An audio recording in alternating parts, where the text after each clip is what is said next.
We will now go into our meeting. Agenda item number 4, review and discussion of the 2016-2017 fiscal year revised city budget and 2017 and 2018 fiscal year proposed City of Alice budget.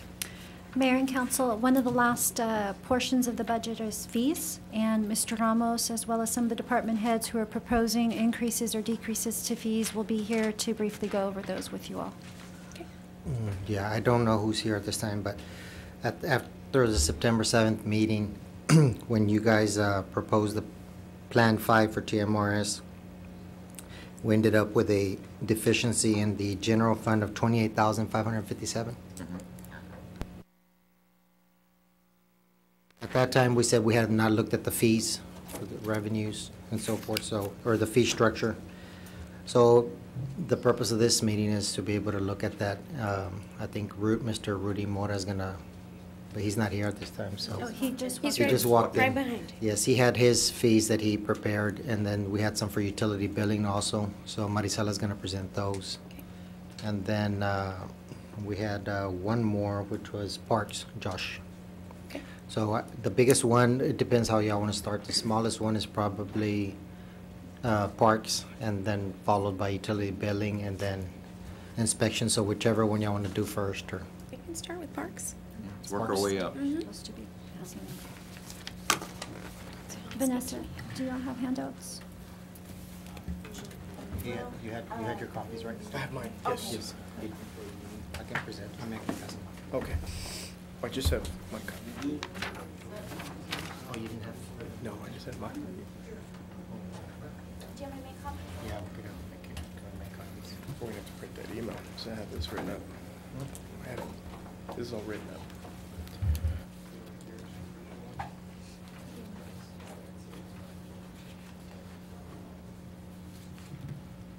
Should we start with Well, another? we'll start with Marisela, because she has hers. Yeah, Okay. and we'll get the other one printed We'll up. start with some. We can get those Thank printed. you, Has it Mayor. ready? Yeah, because she printed hers out. Okay, thank you. Yeah.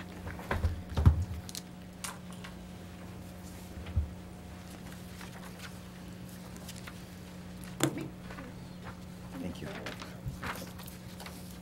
Thank you, ma'am.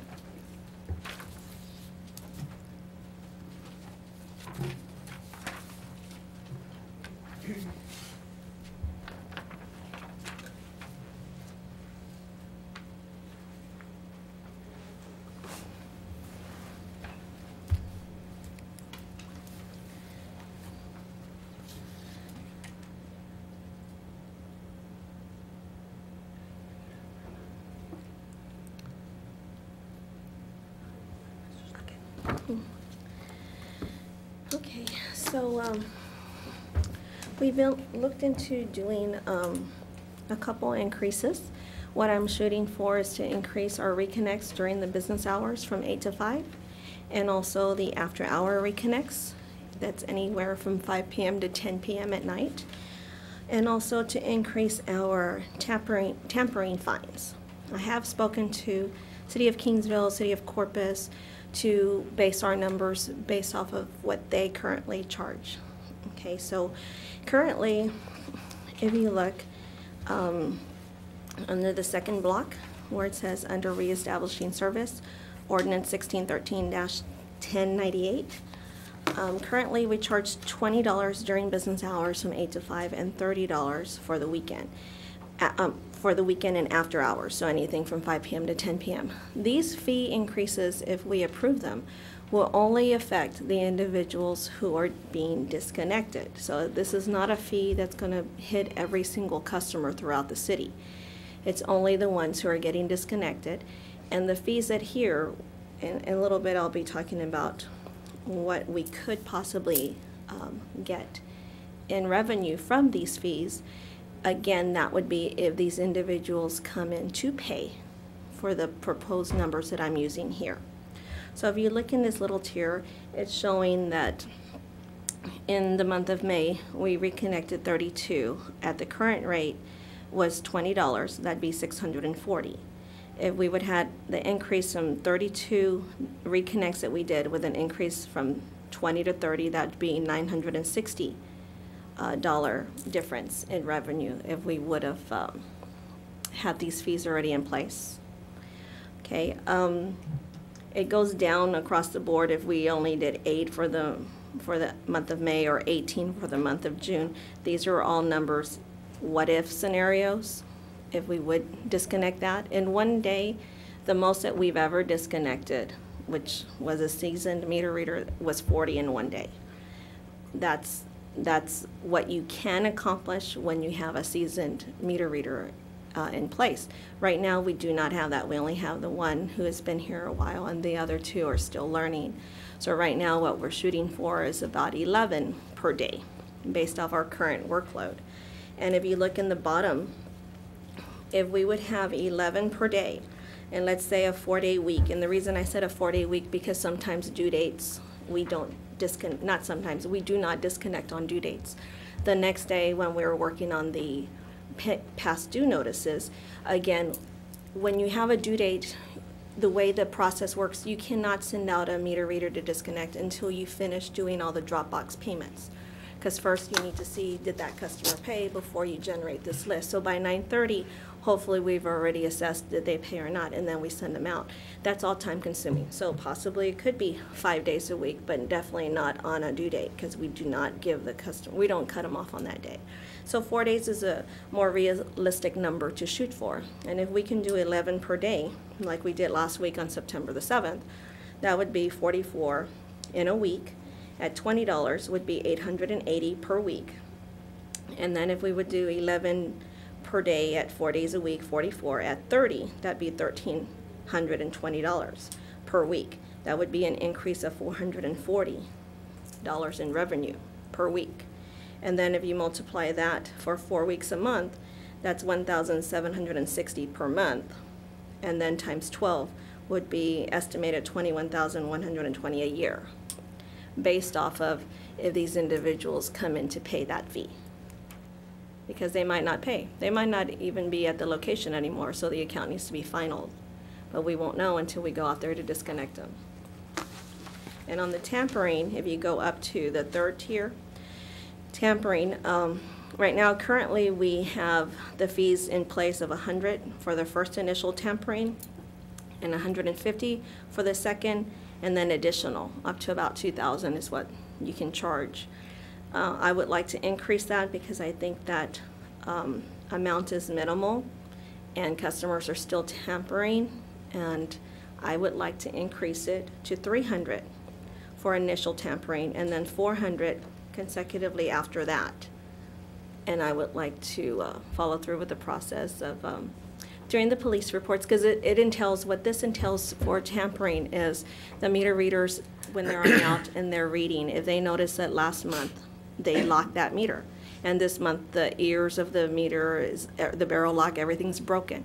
That customer tampered with it and are getting services illegally. So what do we have to do? The meter reader tells us, the office, we have to then tell the police department or the sheriff's department, depending on where it is throughout the city, send those policemen out there, do a police report, and then you're going to have to follow through with it in municipal court to see, are you going to press charges or what, because that is theft of service. So this is time consuming. It needs to be more firm than what we're currently charged. So try to make individuals not want to tamper with their meter. So I have a little scenario there that if we had to at the current rate, that's $200. If we would have to increase to $300 for the initial rate, that'd be $600, and so on and so forth. Just giving you an example per month, just for that time period. Marisela, people actually tamper with it? I mean, with the... Oh, yes. There's some times where we actually take the meter itself out. We pull the meter, because some can be pulled, some can be locked. It depends on the history that that customer has with the city as well. And sometimes when you take the meter out, so this is the meter and you take it away, they even put PVC pipes, they put hoses in here, things like that, to get water straight from the city line to their house, which can contaminate the city water. So this is very important. They shouldn't be tampering with the meter area at all. And we have a lot of those instances where we have to call the police out there and go do police reports.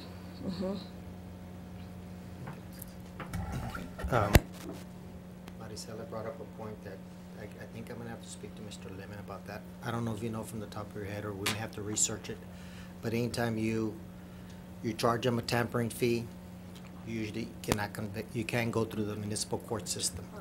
It's got- That we've got a separate civil ordinance where this is a civil penalty, and that is the civil penalty that you all charge. Right. A separate criminal charge that, and generally it would be criminal mischief charge, and it would fall within our misdemeanor court, but whether it's a Class C or a Class B or a Class A, based upon the valuations, which court it would go to. So potentially it could wind up in our county court, but if the police go ahead and follow through and file criminal charges, then that gets prosecuted, but that gets prosecuted separately and distinct from our fees. These are fees are for our collections and civil penalties in those regards. They are not criminal penalties. Okay, so that was my question. So we're okay with charging them the tampering fee and doing the prosecution of the rules? Yes. Okay. Yes, but it wouldn't be, we are prosecuting you under our tampering fee statute or ordinance. Yeah. It'd be, you committed criminal mischief under the penal code because you destroyed or altered or hurt, you know. Well, you could also probably go after them under theft as well. Okay. And I said, and how do y'all find out that it's been tampered? I mean, Sometimes we get help from the citizens themselves. Sometimes we get anonymous calls that let us know that they're doing it. Most of the time it's because the meter readers are reading the route and going out there, and when they're reading, they're not equipped to have anything to do. They're not going to spend that much more time to handle that situation. They have to call us, and we do the footwork and try to get everything resolved so then they can continue reading. So most of the time it is from them going and read the meter every month, because every month there's usually a different meter reader reading. And it's a good thing to have to try to catch these kind of situations. But we have several people that do this, or they put items in, they cut the wire. If it's still the older type of meter, the ones before the Mueller, they cut those wires, so then they think that we cannot read it, but all they did was make that meter a manual read meter. So it will not be able to be read electronically. The gentleman will still have to go to the location, pick up the lid, and take the reading from it. We also have them put dirty diapers in there, dead animals in there, things like that. They cover it with their shrubs. They know where the meter is, and they just cover it up with their shrubs and things like that. And then we have situations where it's going to cost even more, because then maybe sanitation's truck is going to go out there, pick that shrubs up, not knowing where the meters are, because that's not their job to know where those meters are. It's just a lot of different scenarios that we have that you'd be surprised to see. Because me being a citizen too, I would never have thought to do anything like that. I would be afraid to do something like that. It's just something you just wouldn't think of, but we have a lot of it. Another reason why this is very important is because if we ever do a rate study and certain people are not paying what they should be paying, then you're misstating your revenues. So that's another reason that we need to target the tampering. And these fees are in line with other cities? I mean, I know you said you called some people. Some of them are even higher than this. I picked like in the middle kind of thing, because some of them were even $500 starting. So I picked like in the middle. They pay what they're supposed to. If they want to have their water back on, they will have to pay the tampering fines first, and then go from there. So if they want to have their water back on, because we are here to help them to a point. Once they do this, it's a little bit different. They would have to pay those fees up front by cash, money order, or credit card first, no checks on this. And then we would get the services back on with them. If they need a payment plan because their balance was high for whatever reason, or they had a couple of bills that were high because they had a leak, or whatever the case may be, we would work out a payment plan for them. But these fees would have to be paid in full first. Maricela, do you have historical data as far as collections on these type of tampering On tampering? incidents? I have, just for this past year, 2,336.44 is what we have from October through June. I didn't run it with July or August. I didn't run with those numbers in there. That was for what, Maricela? For the tampering fines that we've collected, that we know of, that we came across and found, because some individuals, you might know that they're tampering as well because maybe the item was removed, because they know when we go read the meter, or some of them know that information because they might call and say, oh, whatever the case may be, and you'll see that in that area it's moist, and there's things that we can tell if they're tampering or not. So we've ran it, and since October through June, we had collected 2,336 in fines that we know of. I don't know if there's more individuals out there, but I think that if the How fines would many? be more. Excuse me? That's what I'm trying to calculate. Yeah, how like many. how many? But even at the minimum, it's 23, so if you multiply that by 3, we're at 6,900. But we just. There at was the- at the 14, minimum. 14 during this time frame that we know of that we caught. There could be several more out there. 14, so some of them were second violations? Yeah, that's what I was gonna say. Some more. Yeah, Yes. I was gonna say second or third violations, yeah. Yes, sir. Wow. So that's what I based the fee increase on. It needs to be more severe than what it currently is. These fees have been in place for a long time. I mean, the hours that it takes eats up that $100 fine fee right there. Because, Yeah, you know what I mean? Yes, Just uh-huh. payroll alone, it's gone. and then we have to do also, that's not everything, because then we have to go and do the adjustment and have the police report with it. All this information has to be gathered before we do the adjustment to add it to the account. It's a lot of footwork to do. It's not just like, oh, okay, no, it takes time to do these kind of things. That's not county loss of revenue. Because I have no way actual of telling theft how side of much water they were using. We've even seen where these individuals know that another location is vacant, and they'll take that meter and place it at this other location, but since we do everything by serial number, we can catch that as well. And if they do that, we have a start reading from that meter, and then we'll get it over here at their location, and we're gonna charge for consumption. So if we have the meter there, we're gonna charge for consumption also. It's a lot of work. So that's, those are the only items that I'm proposing at this time to. Just to clarify, this is just for, The $21,000 increase in the bottom in that last little Excel spreadsheet, that's just based off of increase on reconnect fees, if those individuals come and pay. So is there a difference between the reconnect and reestablishing service? No, I just wanted to show, since I didn't include it up here, how much it'd be per week and per year, I decided to, we decided to put it in the bottom of the Excel spreadsheet to show some hard figures instead of just telling you some items. And the top, you say remove, can you explain that? Is there? Those two items that I had there listed, I'm gonna go over that. Is that okay, Diana? What I put there, it's in our fee schedule right now that deposit should be credited to an account after 12 consecutive payments made current as billed. That's been on our fee schedule before I can know. I'd have to check on all the older fee schedules, but it's been there all this time. I believe the deposit should not be credited to the account, even though the customer might have excellent pay. I believe it should stay there to help the customer and to help offset their balance with us. Because you have to remember, we bill a month after consumption, so if you come close the account today, you're still going to get another bill next month.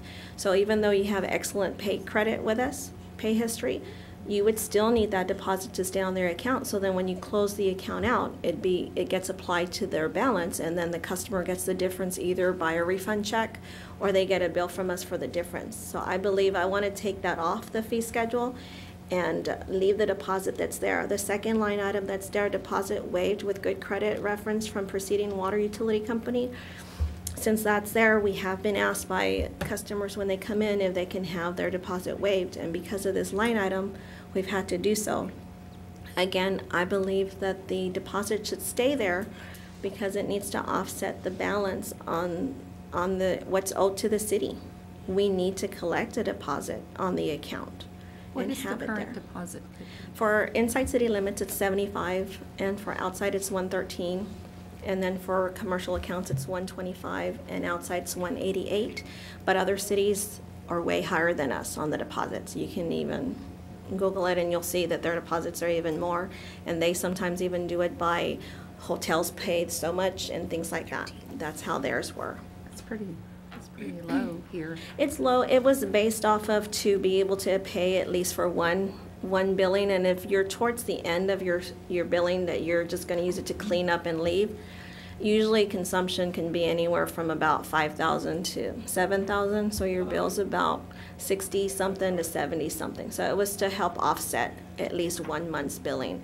And remember, a minimum bill, like say if they had it there and they're just getting their property ready to be able to sell or just have it open and the individuals don't live in Alice or they live in another location, a minimum bill's $55. So this is easily going to cover a minimum bill. What was the commercial? 125 for inside and 188 for outside city limits.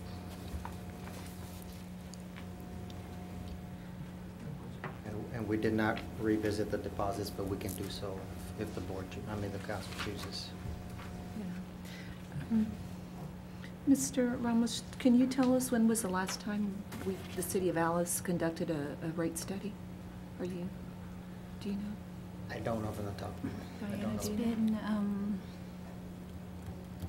been several years. The last one I can remember was probably under Hector. And Was it 14, 13, 14. I'm sorry, what was that? 2014? They did. 2013 or 14, but I don't believe that it was a true. They did a full-blown rate study, I think, in 07, 06. Yeah, I'm talking about the Yeah. full-blown But that rate was the study. last big one that they did was 06, 07. Thereafter in 14, they used that module to help determine some of the other factors when it came to landfill fees and other fees. But it's been a very good number of years since they've done a big rate study. Rate study. So it's probably time that we revisited that at some point. Yeah, my only suggestion would be if we do that, is to address the meters and these other, because like I said, you're gonna be misstating your revenues. Exactly. It would go in Right. hand in hand with addressing your meters and stuff. And I don't know if this is the appropriate time or not, given, I understand our current economic situation and the city's budget woes, but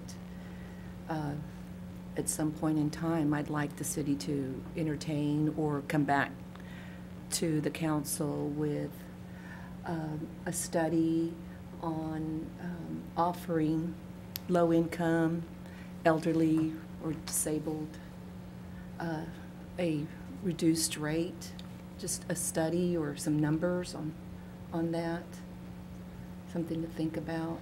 Most cities have something in place for our citizens or those who are disabled. Are you familiar with those, Mr. Ramos? I am. We didn't have them at the city or Robson Utilities. They talked about it at one time, but then the issue was they were afraid that too many people, and they didn't talk about the disability, they talked about over 65. But then their concern was that you start getting a lot of over 65 accounts that maybe weren't there, because you start getting, your mother or whoever, can you open it up under your name and so forth. But that was Well, I mean, That was one again, concern. it's for those that are qualified, and there would be an application process, and there that's would the be, key. And I know right now it could be we- either on water or the sewer or the solid waste. Yeah, and that's the key. Not is how- all. Yeah, that's the key is how to get them to qualify. So Yes. It falls under the qualification criteria. Exactly. And right now, we do offer, I don't know if you knew, the late penalty exemption, at least that for right now that we have in place. So anybody over the age of 65 or that are disabled, they come in and fill out a form. So that at least saves them on their penalty, which is 10% of the bill. So we have that in place, and that's been in place for quite some time. I would like to say something about that. I know there are many accounts that say they were opened many, many years ago. That person would have qualified for, a lower rate because they're 65 older, getting benefit, whatever the case may be. That person passes, moves, another family member moves in there, or somebody else moves in there, and then, the continued. water's already on, it just continues there, so that new resident living there might not be entitled to that lower rate, but they're getting that benefit. And- So there's just You other steps probably- that have to go where you have to kind of You're probably verify and make missing sure. that mechanism that can trigger when that would stop. Right.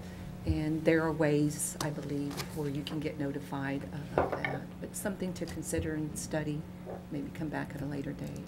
So what I Along am, with that rate study that's long overdue for the city.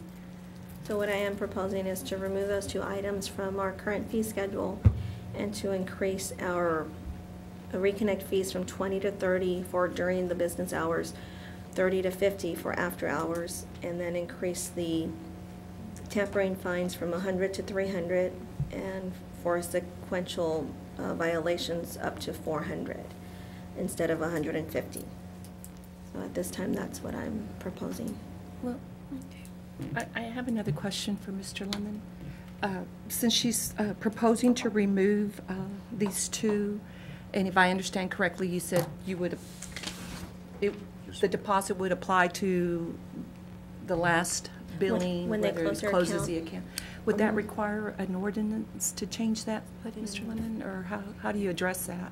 Because I- she's just asking to remove it. It's in it's in ordinance. It would require an ordinance to go ahead and remove those Okay. out. I'm looking at the ordinance right now, but, Mhm. and Or amend Councilwoman, it. I don't know if that was her recommendation at this time, was to remove them. No, I think she's saying replace change the fee from one fee to another number. No, On the these top two. part. We're talking On about the top this. part, yeah. Where Yeah, she- that's what she was wanting And to what do. I'm saying is she wants to remove it, but then she wants to apply that deposit to any outstanding bill. Which we already do. We Yeah, already do Is that that an right now. ordinance that we do That's that? part of the, well, it says part of the ordinance that after those fees and costs are expended, any remaining balance of security deposit shall be refunded.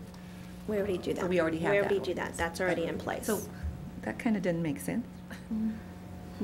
So would we have to amend it? You would have to amend the ordinances to take out the language about the waiving the fee and the deposit credit. Do we get a lot of those, Marisela? Not a lot. No? Mm-mm. Would it be? Just a few. We get a few, but if they do question it, since it's in the ordinance, we would have to allow it. So if you want to continue that part of it, then I it's think up since we to don't you. have too many, I don't. We don't have too many. And just as far as your open meetings go, I think you all were set to discuss the budget. The fines and fees potentially are included in that, but I think we might, if we Have to come want to back. try to move to amend ordinances outside that, we might have Correct. to post a separate. Yeah, Yeah, that's why I'm snaps and asking, because this requires us amending the ordinance. For those The- two line items. The purpose of this is just informational of what will Okay, be coming. that makes sense. Okay. Okay. Any other questions for Marisela? Councilman? Cynthia did. Marisela, I wanted to ask, have we, how far back are we? I remember we were 3 months behind and On reading, on billing, on billing. a month, Or no? a month. So And you, That kind It of used played to- with the deposits, because it used to there was be a more. new, someone that moved in, Mhm. the previous person that had that open, you know, it got a Oh. little muddled. That process is, that's a little bit different than just normal process. It takes time. Like every 2 weeks, we're working on billing. So we can only enter as many as we can to that time frame, and then I have to say, okay, this is where we're stopping. So then we can go ahead and follow through with the billing, because if I don't put a stop to it, even though the stack could be this much and they just did maybe half of it, we have to stop inserting all that information. So at this point, I don't know how far, that's a different aspect than this. We'd have to look into that at this point. But we're going every 2.5 weeks trying to get as many in there as we can. So it's a lot of paperwork. We're trying to work through that and try to reduce our paper that we have. But for right now, it's still a lot of paper, and it's very time consuming to do so. And since the amount of individuals that we have at this time, like if you would have seen this week, we only had three CSRs, including myself. So I had 2 up front and 1 me at the window. So that means that there was nobody at the time sitting down to be able to input any kind of information. So I don't know if you saw this week's lines that we had because of the holiday being closed and then coming back to a due date. That was really difficult for us to do this week. We were exhausted. So, following along that line of questioning, are we caught up with our disconnects on outside city limits? disconnects where are we? outside What's- city limits. Well, we disconnect south side and north side. So right now, we're working on the south side, and I'm using about on our AG. ETJ. Where are we, talk to me about where we are with And our disconnects there. I know, She's talking about the landfill, the county, correct? yes, The the county. area, K-Bar. We those were areas. behind on some, we had some issues there. Have we addressed those? Did we not? What kind of, Like disconnects, people for that the K, for the that K-Bar? hadn't paid and needed to be disconnected? For the K-Bar area only? I'm talking in general. We are sending them monthly, like this is who paid, this is who got billed, so that they wanted to take that on themselves. Precinct So- one so is what we, you're talking about? We are sending them every month, that's what you're talking about, right? Yeah, we don't do disconnects for Yes. the garbage. What about our collection from, with them? Collection. Where are we? It's whatever, I mean, we send it to them, I mean, whatever they pay, that money goes to them, you know, so that's kind of, and we do keep our portion for doing the billing, but we have been sending them every month. This is who we billed, this is what payments came in that month, and then they were gonna sort through it themselves and figure out, How they were gonna follow through, that if they were gonna go pick up the containers, however they were gonna do it. I don't have anything to do with that part of it. Mhm. So are we caught up with any disconnects that need to be done throughout the city? Caught up with it? No, ma'am. We're not? We're using an aging report now to get the higher balances Uh-huh. to try to utilize. Again, I have 2 new meter readers and then the seasoned meter reader. So we are trying to work through that to try to get as many disconnects done as we can. But to say we're caught up with it, no, because there's a lot of disconnects that need to be done at this time. Have we put a number to that? We've been working on the aging report, so I don't have the number in front of me because I didn't bring that up with me. So I didn't bring that with me, but we are working on that, trying to get it Mr. Ramos, fixed. do you have a plan of actions? Yeah, we do, but she's getting another gentleman in October. In the new budget, she's getting a new CSR. I mean, I'm sorry, what? A meter reader service tech. Right. So that We're we budgeting. talked about that, on how we're gonna just stress the disconnects on a monthly basis. And one of the meter readers moved over to my department, my side of it, the CSR, so I'm utilizing him as well at this time to go disconnect as well, since he's already been trained a couple months to be able to do that, to help out in that area that we need help in. Because if I don't do that, we're gonna be behind, and I need to utilize everybody that I can to get this done. Okay, any other questions, council? Thank you. Okay. That's everything for UB, right? So far, yeah, that's all. Okay. Thank you, Marisela. Thank you. I don't know if Josh is ready now. He's ready. Do you have your copies, Josh? Yes, I do. And just a reminder to council that these are just numbers that are being proposed to you all as part of the budget. When we formally look at the budget on Thursday, these will be part of the ordinances that will be presented to you. Okay. Very good. Thank you. Dan, can these be done administratively, or are they gonna require an ordinance change? All your fees are adopted in your, In your ordinance, right? yeah. Yeah, that's what I figured, so. Did you see, like he said, internally, like he got jealous? Good afternoon, council. Good afternoon. Part of these park suggestions on the fees comes from feedback, of course, from our budget meeting.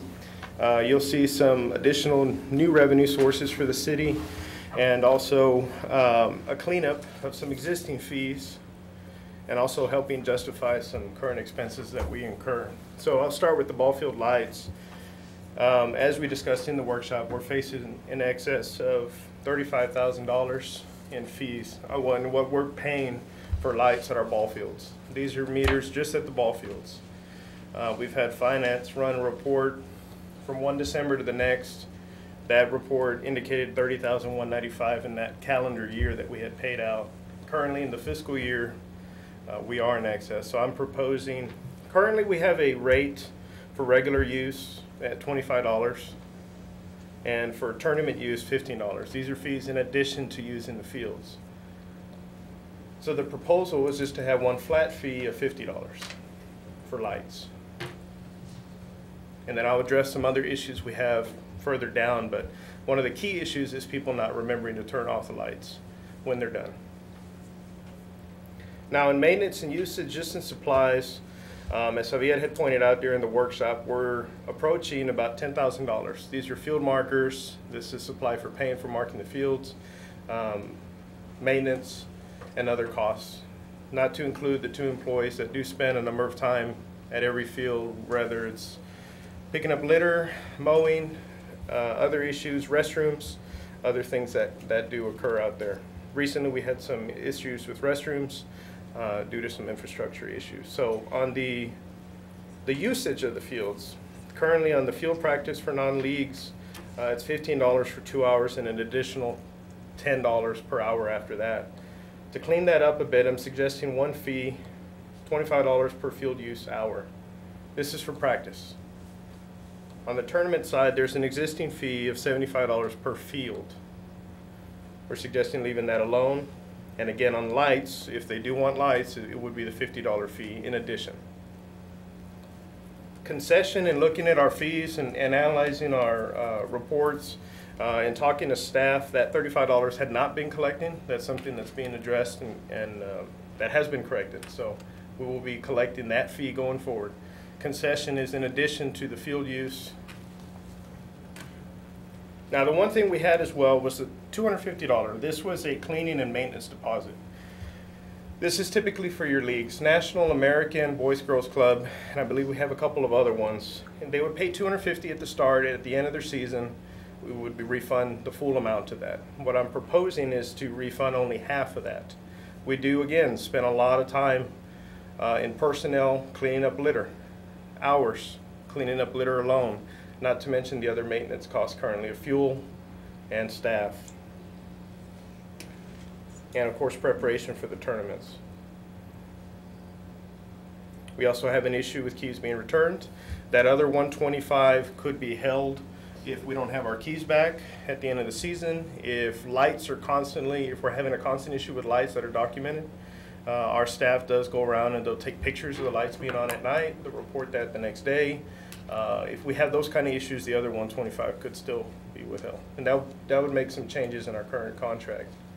And these fees would have to be updated through ordinance. Now looking at the park usage on the second page.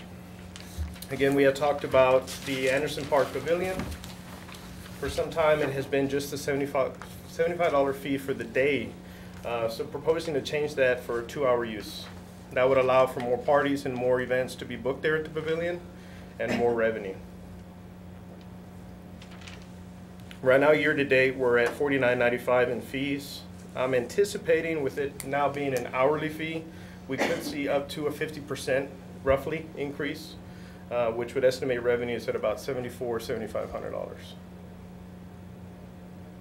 Now there's, in addition to that $75, there's a $35 refundable cleaning and damage deposit. I'm not suggesting a change there because we haven't had issues there with litter and damage like we do at the ball fields. It's not the same. So I would leave that alone. We would still refund that when someone's party's done. Now the new fees, in addition to that changing to hourly, would be at Veterans Park. We've cleaned up the amphitheater area. We've restored power down there. It would allow another avenue for our city stage to be used, which rents currently at $800 per day. The other thing too would allow for rental of that private amphitheater. If someone wanted to do an event out there, private or anything else, bring in a new festival, then we would charge an hourly rate for the amphitheater. The gazebo rental would also be now into play. In the current ordinance, there's no fee. But in the suggestion is to have it at $75. That opens up the restrooms, that, you know, there's water, there's other utilities out there, electricity that people can utilize. So that would help justify that $75 for the gazebo.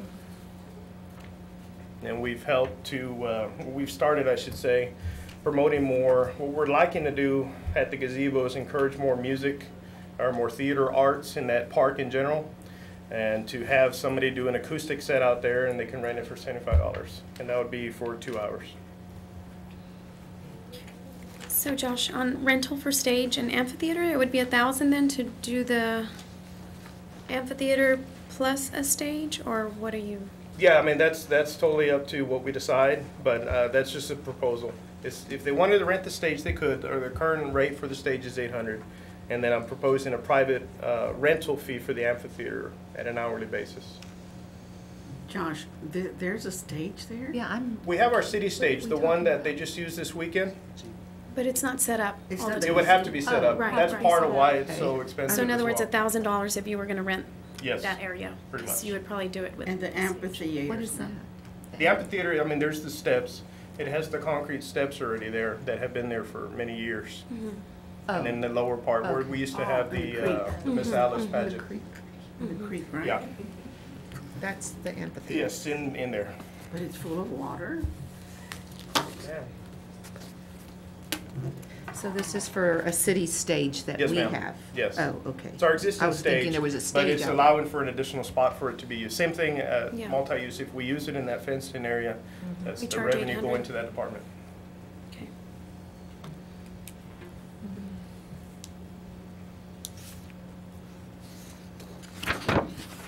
So we currently don't charge for the use of the veterans? No, ma'am, we don't. There had been no fee structure in place for that.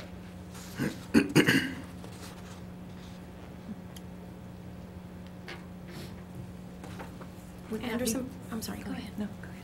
Anderson Park is $75 for 2 hours? Yes, And what was it before? $75 for the day. The whole day.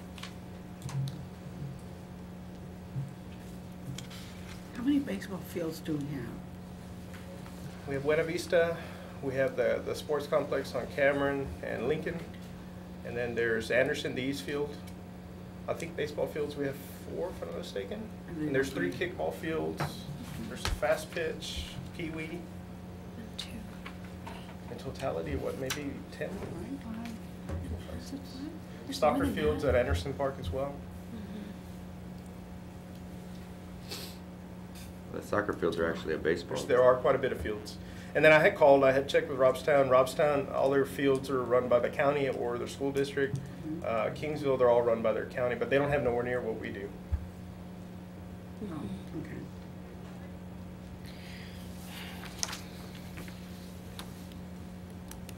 So how many tournaments do we get per year? I mean, what kind of revenue are we looking at? If we were more user-friendly, we could probably have more. Yeah. I know for a fact. Current revenues, Ms. Moran, is $1265 for the field use. And that includes people paying for tournaments. Now, part of that also is that deposit, that $250. The tournaments do pay the deposit. So we have credits in that aspect of $2610 and debits of $1750. Because again, at this time, we're refunding all of that back.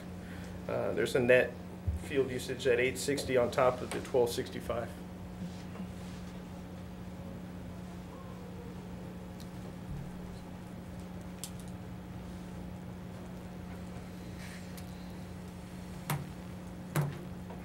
If we were to consider, to change the daily fee to a 2-hour use fee, how much more, labor are we adding? Who's gonna monitor?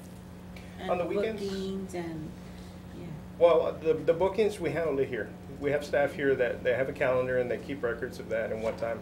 Similarly, at the natatorium, we use a Google Calendar to mark which the parties, so there would be no effect to that. Now, on weekends, we do have parks employees who are on staff, on call that do go by Anderson Park and Veterans Park, and they check those when the parties are done to check for litter and other things. So you don't anticipate this would add a little more labor? Right at this time, I don't anticipate that this would be anything additional to what the staff is already doing. Okay.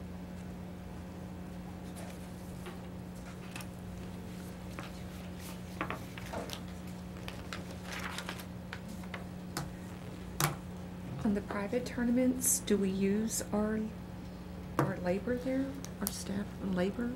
Or do they do their own markings? Some and do. clean I know, everything? for instance, Judge Michael Garcia, and they use Buena Vista Field, they do their own markings there. Some do and some don't. I know a lot that in that sports complex, again, on Lincoln and Cameron and Langford in that area, we do all the marking there. For the private tournaments? So So have we added that cost? Have we considered that cost? Or maybe some language that they would take care of it? Yes, ma'am. Yeah, we're considering some language that they would take care of that. Do you know what I'm Yes, saying? I ma'am. mean- Yeah, that would help us. Because again, in field markers and other things, we're pretty high there. Yeah. Year to date, so we are working on some language Yeah, for that. because if it's costing us 8,000 to 10,000 to maintain our fields, I mean, that's, Mhm. and then we're also using staff to do some of this work during private tournaments as well? Well, the private tournaments, either way, they have to prepare for them during the day. So the staff during their work hours will go and prepare the fields regardless of the tournaments, but yes, they will. They do have to, and that's fuel and labor. I would like to see that a little more exact or private tournament specific. Because we know that there are several groups that are willing to take over and clean and mark and paint and do, and Yes, all ma'am. of that takes away from the cost to the city. And I know I've brought it up and brought it up and brought it up and brought it up. I think a change in language, like Mr. Moran was talking about, would be Yes. something that would help remedy that. Yeah, can we do that, John? Like, could there be some language where in the private tournaments, the use of the field would require that they do their work rather than staff? Generally, that our How does that charter, work? those issues are internal regs that are developed by our Parks and Recs department. Okay. And if there are issues in regards to, as there have been for years and years, as to a process, for instance, just simply for the return of the keys. You know, we don't have a drop box. And, you know, and how hard is it to but things like that Josh has been, due to issues that have come up, Josh has been looking at them to try to streamline the process and make it a little more user-friendly, and, you know, just to allow everybody to have access. But that would be their regulations, and to go from there, and he could put them forward and then advise you all of them. If you all had issues or requests that you wanted to try to put in there, then go to him, then go to Josh. Because in the past, the individuals or organizations that put on these private tournaments actually took on the role of the cleaning and the marking and getting those fields ready. And I don't know if since then the city kind of has taken over that role. Perhaps we need to reverse that. Yes. Because these are private tournaments and they are charging. Generate revenue. So they're Yes. making some Generate revenue off of revenue. this, and, Yes. you know, so we need to really look at that, Josh. Yes. Maybe changing the language to allow them. I would like to see all of that just kind of changed. Okay. That To them. private tournament. Because we got to look at the flip side of that. When they do tournaments, Yes. a lot of times they're weekend tournaments with overnight stays. Mhm. People coming into Yeah. the city, eating, Absolutely. doing gas. And if they're taking on the entire expense of putting it on, I think there should be a justification to that. Sure. On the, you know, where we look at the flip side of what they're bringing into the community, you know. We currently have 2 contracts, and I'll be analyzing both and looking to see where we can change there too. Because that'll help us considerably, as we've discussed. Because this does require, if we're doing this work now, it does require some overtime on our city employees. No, ma'am, it doesn't. No, ma'am. They prepare the They do it on the fields. weekends? Yeah, and even like with keys, They don't have to with be the out leads, no, ma'am, they don't. On the keys, during the work schedule, we have one of the 2 employees out there who on his way back to the garage to turn in will unlock. And that's for the practices. And then at the end of the practice, the coaches will lock the field and that's it. On the leagues, they'll keep their key throughout the season, and at the end of the season, they're supposed to return that back to us. So that's something else there too. We're working on that language again, relating to that deposit, where if you don't give us our fee, our Yeah. key, then Right. you're gonna get less back. Maybe a key fee or something, you know? I mean, it does cost us to. Yes, it does. To have to replace these keys and locks and whatever else. We need to really look at that, maybe Okay. come back and add some additional. Okay.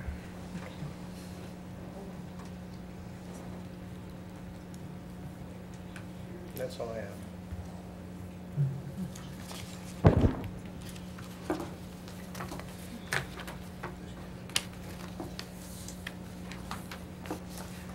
Do you anticipate getting some revenue for Veterans Park? I do, rentals? yeah, I You've think got so. some- It's been a good spot in the past for smaller vendors and things like that to gather and do some events out there. And I know I've been approached by some people in the community who want to do some smaller festivals and things out there in that park. So I think that is an opportunity for us for new revenue. And someone had looked at the gazebo too for like a wedding or wedding pictures, little things like that. The more we open it up. I don't see a fee schedule here for, and you may get these questions, is something to think about, nonprofit organizations. Right. You know, they may approach you and say, you know, we are a nonprofit or we're a church organization. I don't know what you all think about a fee schedule for something like that Okay. Yes, ma'am. versus.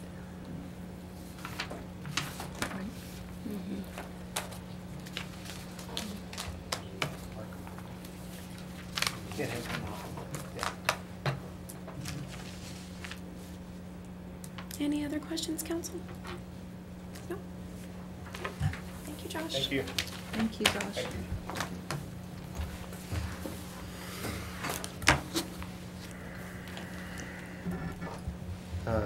Next, we have Rudy with the. Mr. Ruby.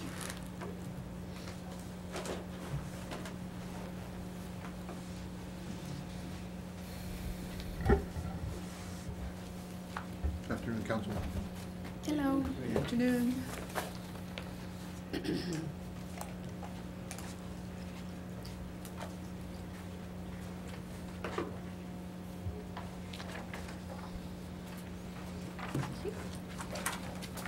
Sir.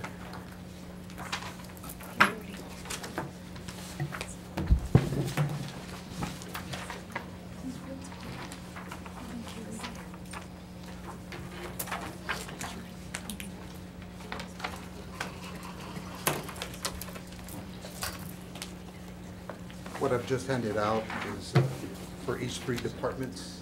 We're trying to implement some fees and some changes in fees and some new fees.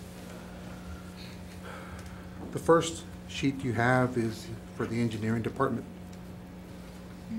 A fee change for the black and white small print, 18 by 24. It's currently it's $5. We're proposing actually a reduction in that for $4. And I'll show you what. Okay. Now, for our black and white, for a larger sheet, 24 by 36, that one went down some too. And same thing for our 36 by 48. But if you go down to our new fee, with our new copier, scanner, plotter we have, we're able to do a lot more services. And we don't want to be a printing company, but we want to be able to capture if contractors, developers, engineers would need a service that's here in Alice, we can provide that. And that's why I included these new fees for color. We didn't have one before, and for a small copy, it's $5. For a medium size, it's $7. For a large, it's $15, and so on. And we also have, we're able to scan in black and white and color in any size, and I've included those fees as well. We didn't have that capability prior, but now we can scan it and send it electronically. My question was going to be, are these comparable to what? Yes. I see now that you have, you're yes, going ma'am. there. Okay. So if you go to the next page, on the far left under fee description, you have the fees I just talked about. The next column is Alice current fees. I mentioned some of those. And we called several printing companies. Like I mentioned, we're not a printing company, but we had to call them for comparison. And they had pretty much almost a flat rate of no matter what type or what size of sheet or copy, scan, whatnot you needed, it was between $5 and $5.50. Ours are a little, some are lower, some are higher, but I think they're reasonable in my eyes. And that's basically all I'm trying to show here.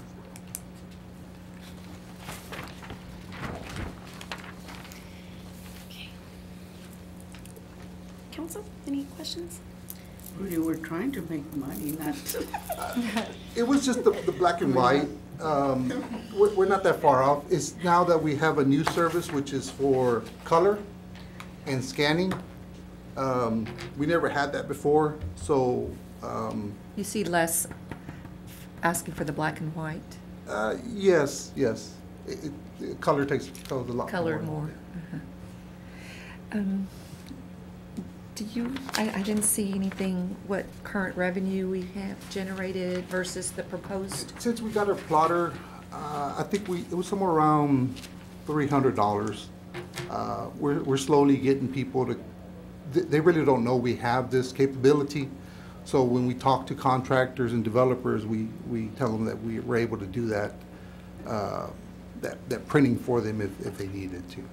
So you're saying the proposed would be 300 or current is? The current is, I think we had about $300 in revenue.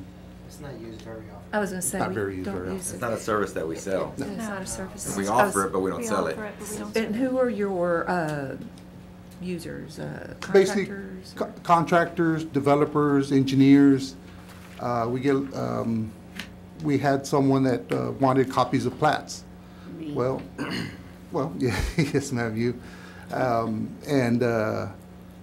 We told him what our rate was, and he was like, wow, that's very economical here. You know, the other option he had was to go to Corpus.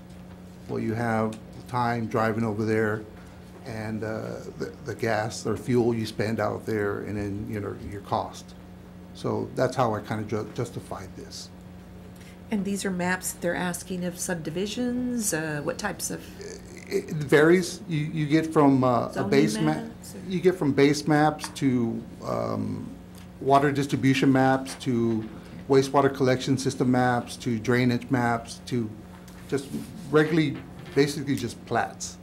A lot of times, people ask, "Well, I have one set of prints. I know the city needs 3.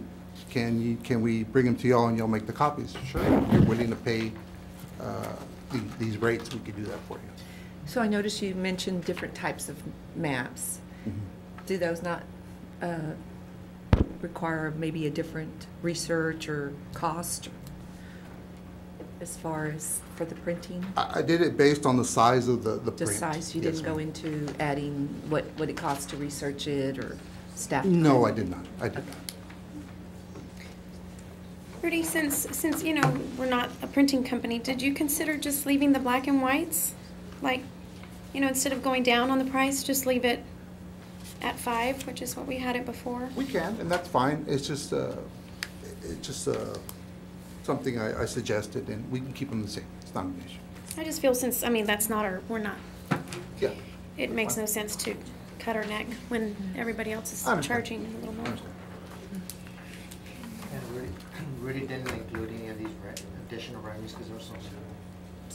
He didn't include those Additional revenues? No, this is so minimal that he didn't include Right, these. I was gonna say it's minimal, leave it. It's just a service that he's added on there, Okay. but it's not like he projected so much on revenues. Yeah. So leave as. I do have an elimination fee from our fee schedule, and that's for Blue Lines. That's not done anymore. Yeah.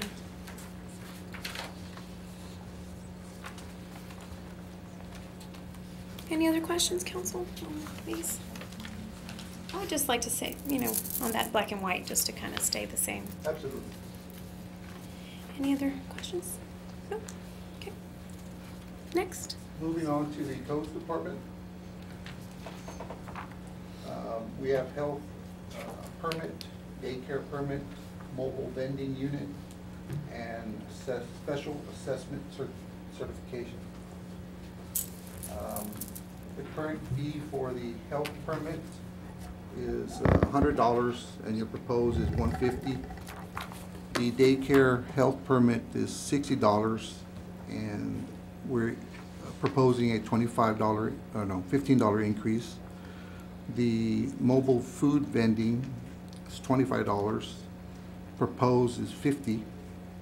And the special assessment certification is $8. Proposed is $25. Any questions so far? Yes, your mobile food, what's the comp on that to other cities?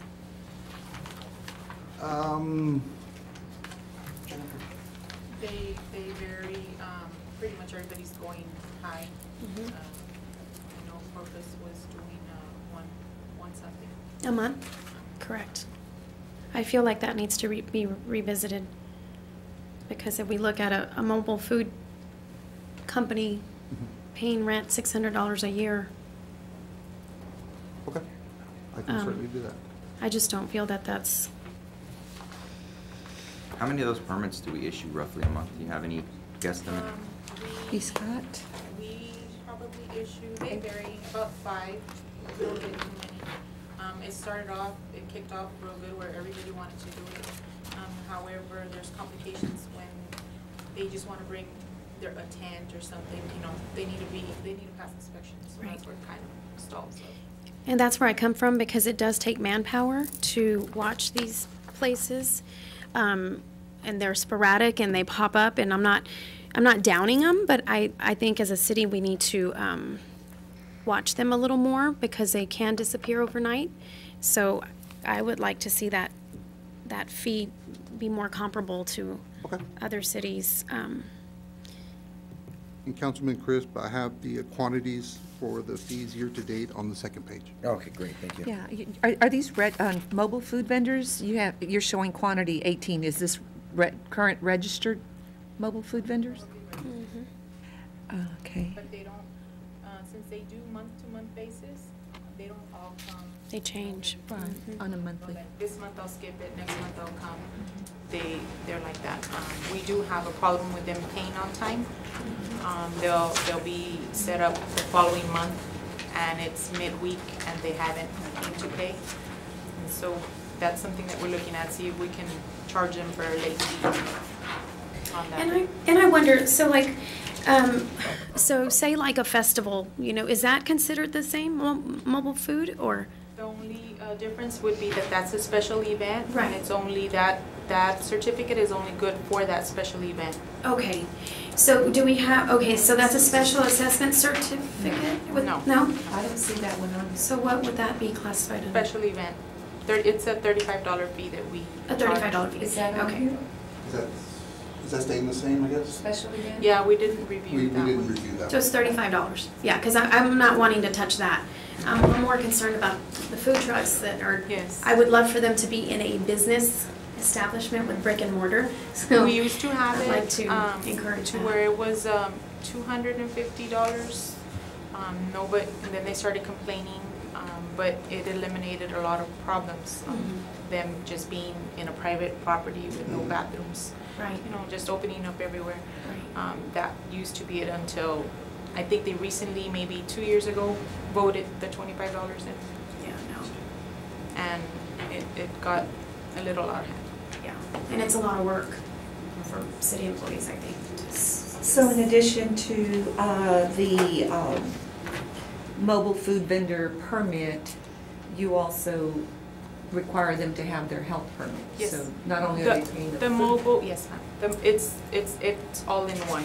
Their health permit is their mobile unit permit for that month. But we do inspect them like a restaurant. They get points. But it's one fee, right? It's one What fee. she's asking is. $25. That's how and they that's got. it. That's how they put it in the ordinance about 2 years ago. Yes. How is that where do you issue, because a health permit is looked at differently, correct me if I'm wrong, Mr. Lemon? Don't they have to have certain requirements that the state statute requires for a health permit? We And do then the follow mobile state. vendor. We follow state regulations as far as the inspection. They do get state regulated and inspected by us. However, the fees are included in that. $25, right? $25, You're not which is. breaking it out? That's been my That's concern. And do you issue that I mean, you're issuing the permit and a health permit? Because there's two different forms. It's one. You just, so It's how do one. you know that you actually issued a health? Because they permit have a with us? mobile food permit. Their mobile food permit is a health permit to them. They have to go in and inspect to make sure that everything's up to code, not just that they're washing their hands and stuff like that. And Right. we have to comply, regardless of what we have in our local ordinances, we still have to comply with the state statute. They are the local investigatory agency or regulatory agency that does it. If there are complaints locally that they are not conducting proper inspections, as in the past, people can call in the state health department, they'll come in and conduct their own inspections, and we go from there. But that's our local people. And current health permit, Yeah, how do you food, how much does that cost? $100. It's $100. And we're only charging $25 for Mobile and health. mobile health permit. I'm sorry, let me Yeah. clarify something. Your $100 fee is a year for your health, Okay. and your mobile is $25 per month. Oh, It's in parentheses So- on your sheet. So the, got it. I see it. can you differentiate between who gets the health permit? Is that the restaurants and things like that? The $100 a year health permits is for restaurants with businesses. Your $25 are your mobile food vendors. And then you have your special events. Special events are $35, and they're good for 3 days only. And that includes That's having their also health. that's also an inspection. It's not necessarily a health permit, it's a special event permit, But which they have to have- which triggers an inspection, a health inspection from us. Do you ask for them to show? They bring, we give them applications and there's requirements. They bring their requirements before an inspection is conducted. Which includes the health permit? I just would like to see that mobile food revisited.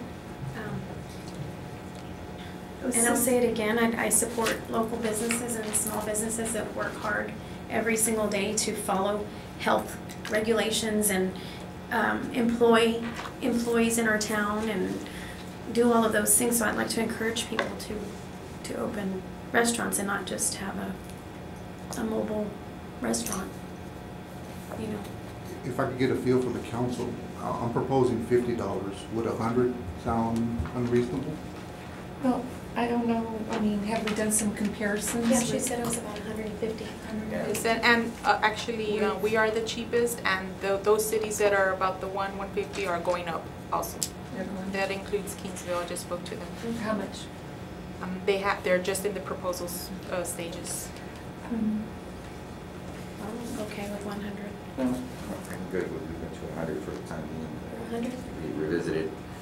Yeah, now, do they have to actually, is it just a renewal on month 2, let's just say?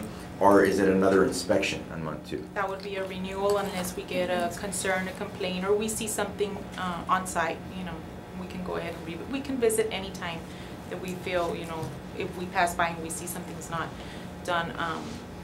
That, I would consider it as a reinspection, and we should charge them for a reinspection. We do a lot of freebies as far as reinspecting and helping them come into compliance. And I believe that there should be a fee for the re-inspections. Now, do you have any that come in and say, I want 6 months worth? And do we do that? We have had some, however, they change their mind at the end and just do the 25 a month. But we haven't had any actually purchase one for the 6 months. On your special events, I know y'all not proposing that, but on the application process, just a question. Do you ask, as part of the application, do you ask for proof of their, whether it's their health permit? You said yes. What about sales tax? Yes, that is a must. Okay. Sales tax is a requirement. Okay, great. Rudy, I think what it comes down to is, yes, I think 100 is a good rate to get us agree. moving on for the time being. Thank you. For new fees, we have health permit late fee after 10 days. That's a yearly charge. A daycare health permit late fee, yearly charge. And, well, let me give you the prices too. The health permit would be $50. We never had that before. The daycare health permit late fee would be $25. The foster home permit is yearly. We're set that at $75. Foster home permit late fee, $25. Mobile food vending unit late fee after 7 days, monthly, $15. Lien filing or recording fee, each lien, $35. Mobile produce vendors, it's $25. This one we have in our ordinance to be exempt. We would like that removed from the ordinance and propose a charge for that. And health permit, any reinspection fee, $50.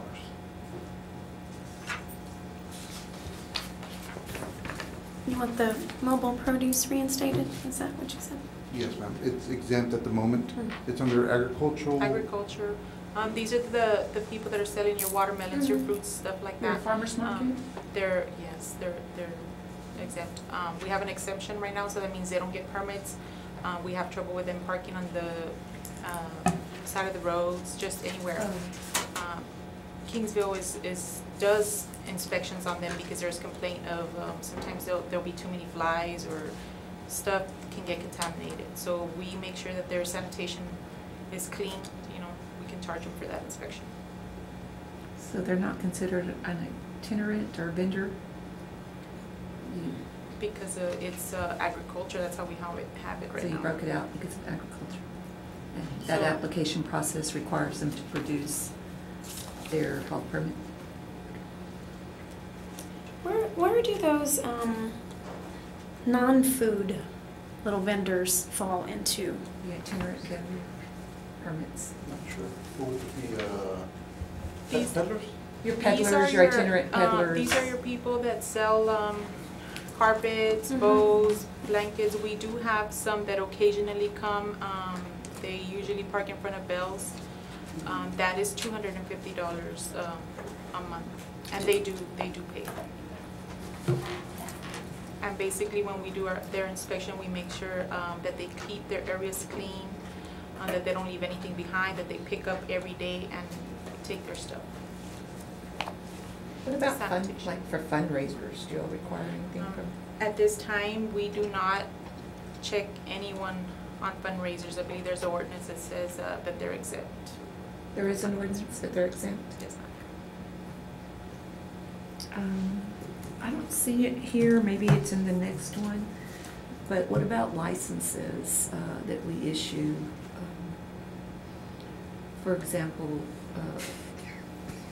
where are for our machines, if someone's going to have vending machines or back in the day we used to call them the ping pong machines, those. I do remember at one time. What licenses I'm talking about? I know we did have those. I'm not sure. The coin. I'm not sure when they got exempted or but I know we used to issue some certificates for those types of. We no longer do that. I'm not sure when it happened, but we don't do that. That would be another. Do we issue any? Do we require any licenses for any new business that opens up? That, for example, should I dare go there? Say it. For example, private room poker things. Do we require any type of license for that from the city? Or what kind of permitting do we require at all? I've never came across one of those. I believe this one's going to be. We've always found a loop to where we found no, you can't do it because of this. Well, what about like the smoke? What do you call those smoke rooms or the hookah lounge? The what lounge? The hookah lounge. Yes. Do we require some kind of licensing? I believe that's with the police department. There's nothing. We don't issue any permits as far as the health department. Or a license to operate as that type of business. Do we even have licenses like that? To operate a particular business? Like you would your SOBs, your sexually oriented businesses? Those require licenses. Where? Those are zoned, by the way, in different places, but they require a license to operate. Do we not require any for these particular types? I believe the only ones we have is for alcohol, right? Yes, the health department doesn't do the hookah or the. Do you know of other cities that have those types of?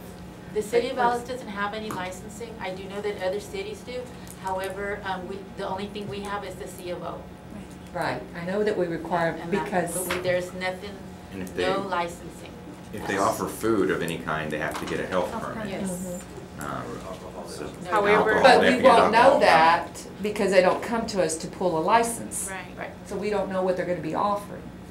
Other than they would require to come if they're going to be, do we know if it's for serving what is it, private room, serving your own alcohol? Does that require a TABC license? Unless you sell it. Not if it's free. So if it's free, they don't need to go through TABC? I think what they're saying is if it's like a BYOB situation, there's no required licensing. Right.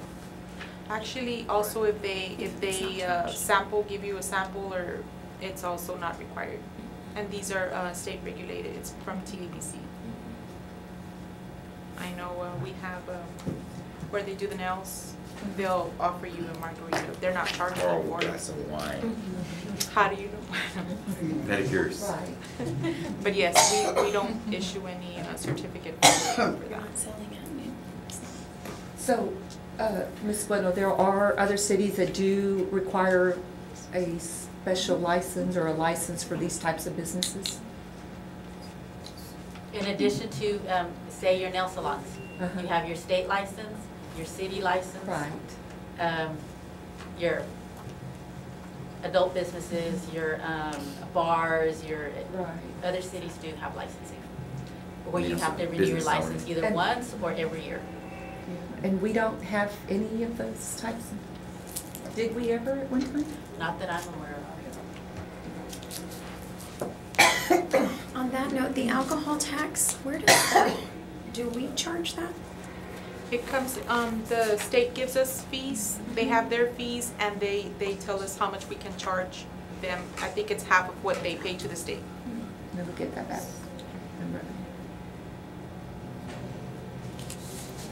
So, the CO, what do we charge? Oh, that's on the other, this will be on the other one, right? Certificate of occupancy? Yes, we'll be Is that on on the next one? inspector. So these types of licenses, where would they fall under codes, if we were to consider it? I believe so. I believe it would. Under codes, right? For inspections and things like that? I can call Kingsville and ask a few questions and see. Can you look at that and see what other cities are doing? Sure, we can do that for you. Because that kind of triggers us to be able to get out there and do inspections and follow-ups, and other than, of course, the certificate of occupancy, but, I mean, once that's issued, other than our fire marshal occasionally going in there and making sure that they're not exceeding the maximum capacity, we need to make sure that they're triggered. Yes, ma'am. On the second page of that same sheet, you have the codes department fees. On the far left, you have permits, liens, and assessment codes. You have the quantity, your current cost, your current revenue, your proposed cost, and your proposed revenue, and your revenue difference. And the revenue difference is basically your proposed minus your current. So if these fees do get adopted, you can see that total at the bottom of the revenue difference as additional revenue. So peddlers on there is 75, not 250 a month. The difference between a peddler and the itinerary vendor is that your peddler is going to be moving around. I believe we have one, the guy that sells ice cream. You can't be stationed in one area, you have to be moving around. So that's a peddler? That's a peddler. Okay.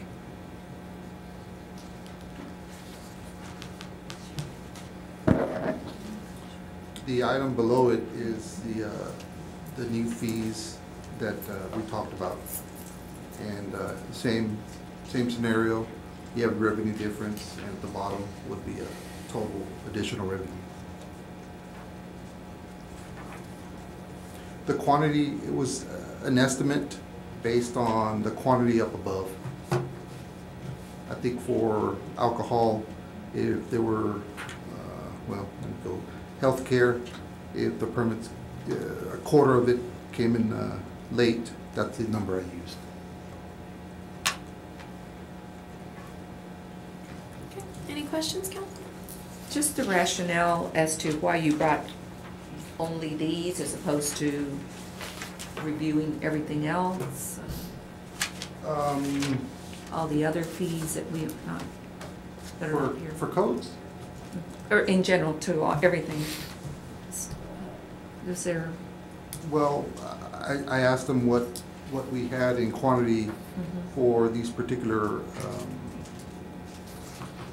fees, and those are the ones that I think. I think what she's asking is why are we only being presented this limited number of fees and fines and penalties or whatever, as opposed to the full listing of what we charge. I think that's because you had said earlier, this is the only ones that you felt needed changes. Well, I looked at the fee schedule, and these are all that I This is saw. everything? This is everything? This is everything? Yeah. Okay. Well, that's a great answer then. Yeah. Then you addressed them all. Yeah, but that one is not there. That one that you said that. Oh, the special events. Special And events then the or other one the, where the pet, not The peddler, but the itinerary other one. vendor. They're not on here. I just wondered, you know, if these are all the fees that we charge? It doesn't seem like that would be reduced. It's very little, I mean. If not, we have a huge problem. If that's it, then we have a huge problem. Because we're not tapping into. Well, that's what I had seen. I can revisit it. Is there any way you can maybe look and see, like print us a list of all, I can do that. even if they're zeros, you know, in quantity? Spark some revenue ideas. Yeah, that's what I was thinking. Okay. And the last item I have is inspections department and their fees. I have a large list for this. Yes. I have some new fees, not very many, mostly regarding plats. And I have some fee elimination, and these are pretty much duplicates. In our fee schedule, at the top of our fee schedule, I guess if you print it out from the mini code, it has it labeled as reinspection fee, and it says any permit. Well, there was no reason for me to have another line item below it that says electrical permit, reinspection, mechanical permit, reinspection. That's why I suggested to eliminate those. If you go to the third page, the fourth page, it's going to say on top, inspection department fee justification. And what I've given you is basically the fee description, and to this column next to it is the proposed fee, and then our current fee, and then several other cities surrounding Alice. I've also included the population just below Alice, 19,104, Corpus, 325,000, Kingsville, 26,000, Beeville.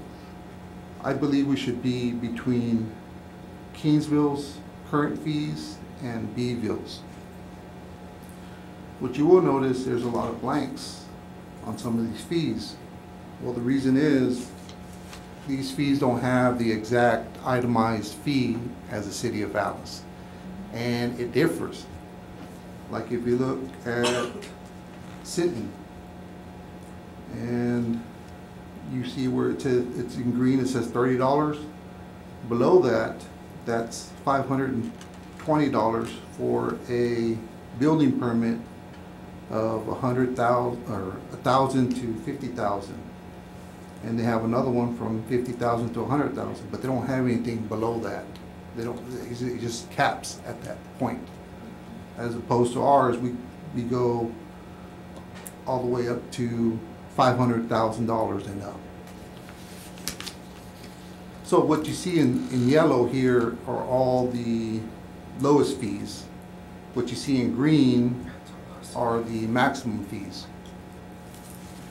And that's kind of the visual I'm trying to display here for y'all. As far as the justification of why some of these fees are increased. And if you want, I can go line item by line item, or y'all can just let me know what questions y'all have. Are there any specific ones that you feel need to be pointed out, you know, with emphasis? Because it's a significant change. Majority, the fees basically double, but what you'll notice is even when we doubled the fees, they still weren't the highest.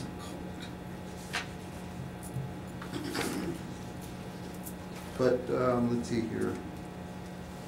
I know reinspection, I think we had $15 for some. I think the reinspection fee should be a little greater.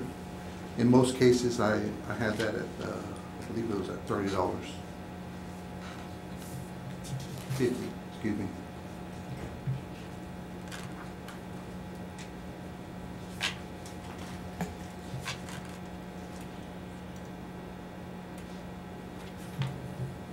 Yeah, even with these changes, we don't end up with a lot of the green, huh? No. But we get away from a lot of the yellow. Yes. And some of them, they don't have a color code on them because there was no comparison. Like if you go to the front page, at the very bottom, it says plumbing permit fee, sand trap. Well, the city of Alice has a current fee, and then I have my proposed, but when I looked at other cities in the area, they don't have that certain line item. They'll probably have it in general, like each fixture.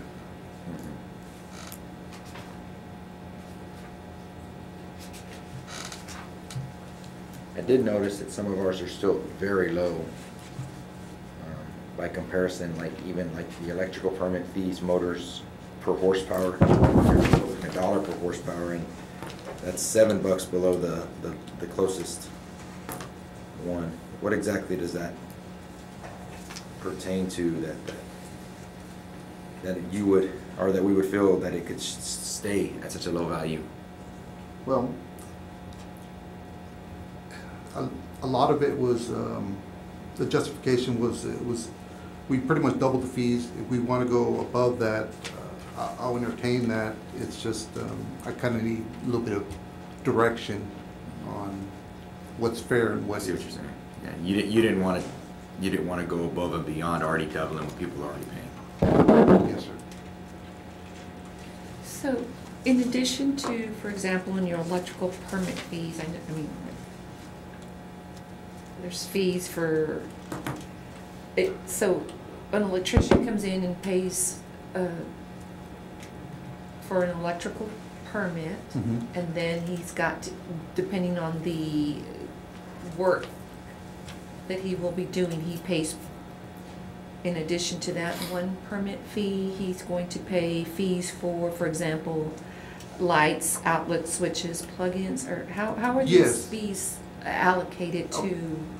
Do they bring you a plan, or how, I mean? Okay, the ones that are. A lot of fees in here that are just so. Yes. You all look at this. Let me explain a little bit. Yes, because you've got Now, you dishwashers, disposals, range, dryers, water heaters, cooktops, built-in ovens. How does that work? Is that new construction? It's remodel. It's a remodel. Remodeling? Yeah, if you're remodeling and you have an addition to a home and you're gonna add to your kitchen, well, your dishwasher, possibly you might wanna do some work to utility room, maybe dryers, heaters, something like that. Well, based on each of those fixture units, you would charge for the current fee would be $2.50. Above that, you would have a electrical permit fee minimum of $10 currently. I'm proposing 30. And this is for processing the application. Now, if you need it for new construction, I guess the third green on the proposed fee, above that, you have 6 cents per square foot for new construction. New resident. They're two different things. Right. One's remodel, one's, Yeah, maybe we need to distinguish those other ones up here as remodel and new construction. I was trying to work off what we had on our fee schedule, and I didn't want to do too much change to confuse anyone. I'm just trying to. And so how do you, does a contractor bring you this spec'd out already? I mean, how do you know that you're going to charge, for example, on the remodel, that this is what do they put that in the application? They'll come in. They'll come in. We'll hand them the permit. They'll fill out the permit, and based on that evaluation, we will come up with an estimate. What I want to introduce now is it's basically mandatory for them to submit something for us to compare to. And I also want to include to where they submit their materials cost and labor's cost. Exactly. And that way we get a more screenshot of Yes. what actually they're going to be doing. Yes, ma'am. That's where I'm going with Yes, this. ma'am. It's like, So you know, Rudy, is this custom? Like, is this normal? Like, to have all It's- these individual, like it's been compared in- to other cities? Well, it's been in place because if you look at the end at Rockport for electrical, you see how their fees are there. You can compare those. So there's other cities that do that. Yes. I guess my thing is, from the billing side and enforcement side, Gosh, I do we know. really know, what they're doing? Or What do a they mess. just, And then what that's are we just extra asking them work. for proof of? Yeah. You're going to be a remodel, a whole new remodeling of kitchen, you're installing, Yes. this, and that. I had played with the idea of just having everything for a square foot value, but it didn't really, it wasn't easy because the square footage won't change, but your value of the building will. What I'm trying to get at is your finishes, like what you're sitting in front of is a Formica countertop. Now, if that was granite, well, the Right, value the would be a value lot goes greater. You could gain some more money off the permit because the value of the I guess the Is that in construction there? was more. Is that in there? What's that? Like, No, he was kind Materials. of toying with the idea of going that route versus Yes. breaking it out the way we have it here. But that, I don't know, that flirts with appraisal stuff. And this is yeah. more of a building and Yeah. construction. The reason I brought it up is Kingsville does that. If you notice on the comparison for the building permit at, what did I put, $1,000 or less, we only charge $15. Well, Kingsville does it at 16 cents per square foot. And it's regardless if it's residential or commercial. Yeah. But I believe they're losing revenue because it should be on the value of the building, not the square footage. I don't like that. Yeah. I don't think that's good. And how diligent are we about making sure that, I mean, do we have a process? Is our application process in there where we ask for certain, specs and things to show that this is? It needs to be revisited. It needs to That's be a what I lot thought. more firm on there. Basically, you need to give us information This before. is a very generic one, if I recall. It is, ma'am.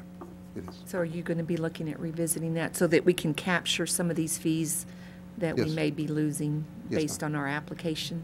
I plan to do that. Okay. If you flip the paper before, I can give you a few examples. At the top, I have probable revenue with fee increase for a residential revenue estimate. And below that, I have, it says example is a 1,000 square foot home, 3-bedroom, 2-bath, 2-car garage, valued at $100,000.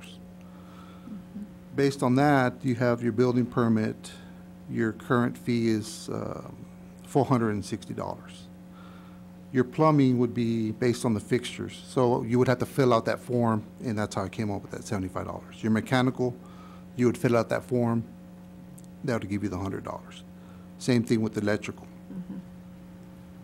You take that amount and you multiply it times, we issued 14 residential new construction permits.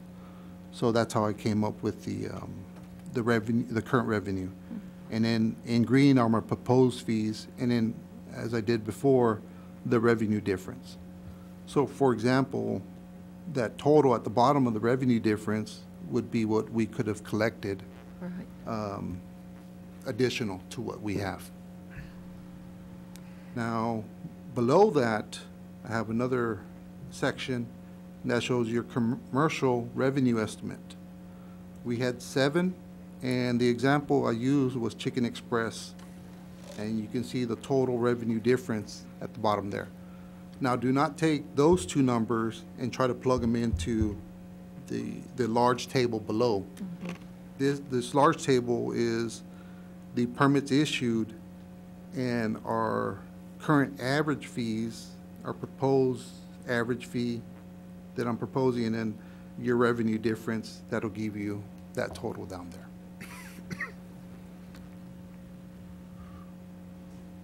So in the second example where you used as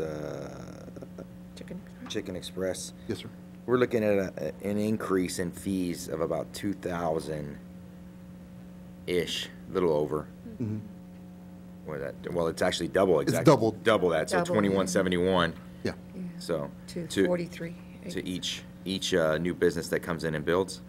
Yes, and if you look at Almost doubled in revenue. if you look at the sheet after it, that's where I kind of gave my budget justification. Of course, you know, we're nowhere near the size of Corpus, but even like Portland,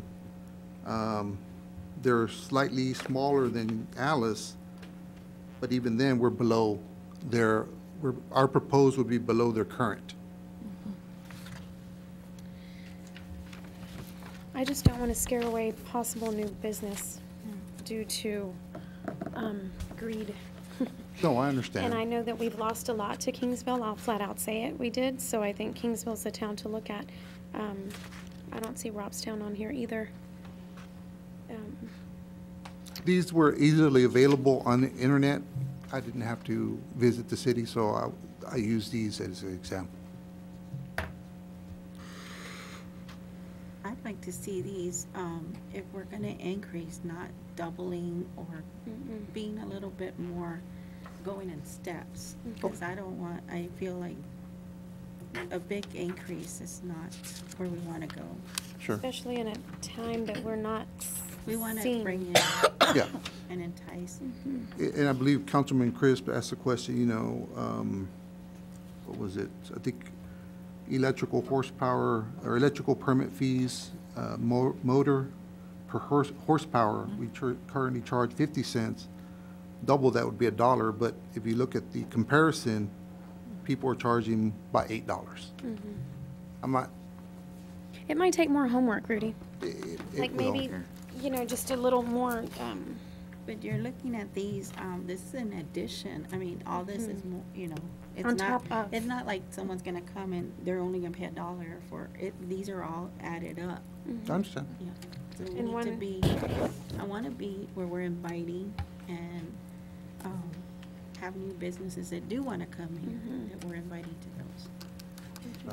And so You know, we're I- still looking at our revenue, but. I kind of almost like to still stay where most of ours are yellow, so people feel invited to come to our city still, but move them up to where we're just barely in the yellow. You know, at the lowest level. When was the last fee increase that you presented here for some of these? When's more or less? Yolanda said it had been years and years and years. That's what I'm thinking. We haven't had this done in probably what, 2005, 2009? Probably. Even further than that? If I recall correctly, That's the reason why there's such a sharp increase. Exactly. Opposed to That's where I'm going with this. We really have not, we've been really just kind of like with our tax rates where we started but- very generous but and that's- low. That's the how we. same scenario. Yeah. I don't- Right yeah. now, we're in shock, It- and we can't. Yeah. It's like what they did last year. They doubled taxes. This is doubling all the fees. So anybody who wants to build in town, it's going to cost them twice as much just to the city. That's not saying twice as much to build $100,000 is going to cost them $2 now, but now it's going to cost them Okay. $4,000 instead of $2. So, you've heard some of the concerns. What do we, on the flip side, do we offer any type of incentive for builders or developers in terms of, okay, we're doing this fee increase, but here's, on the flip side, we have these incentives for developers? Have we ever entertained the idea of looking at something like that? We have one. And I'm not talking about your abatement Abatements. incentive, because there's all types of incentives. Abatement is just one type of incentive. Yes, sir. So have we entertained, okay, we're going to do this, but if you're a developer and you're coming in to develop X amount of units or X amount of homes, multifamily, is there any incentives that we have entertained I haven't at looking currently. to offset some of these costs? I haven't currently, ma'am. Do you know if other cities have? I'll have to look into it. Could you look at that? Because I understand their concerns.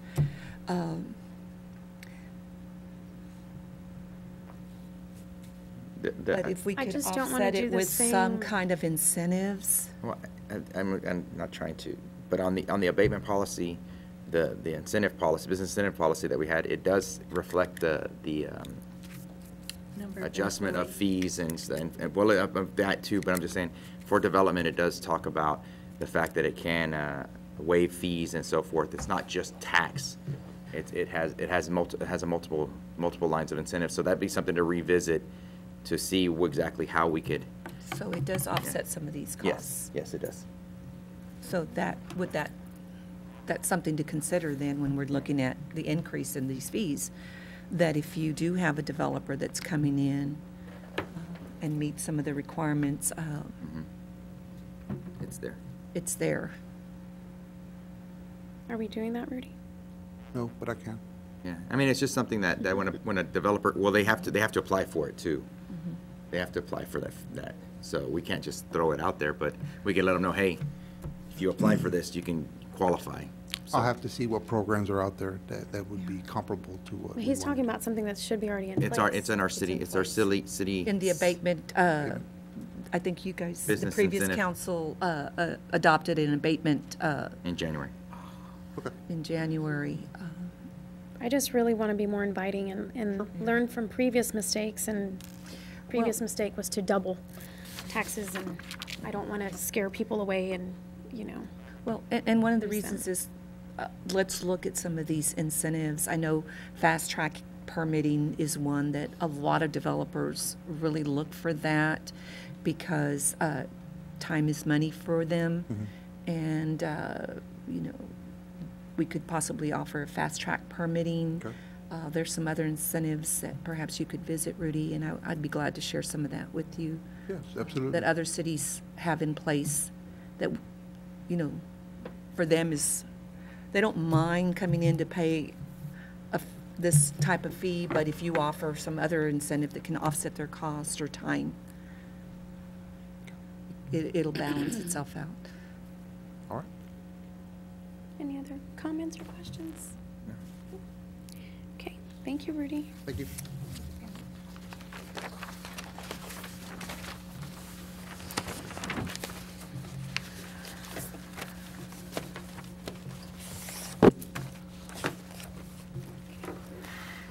Council, that's all the fees that we have. That's the, Oh, Patrick. Patrick. I'm sorry, Patrick. I didn't see you back there.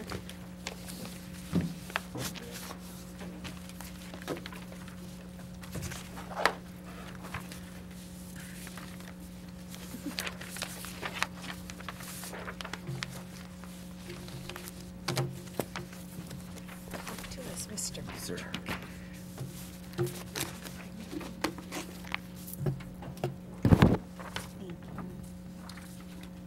Thank you, Patrick.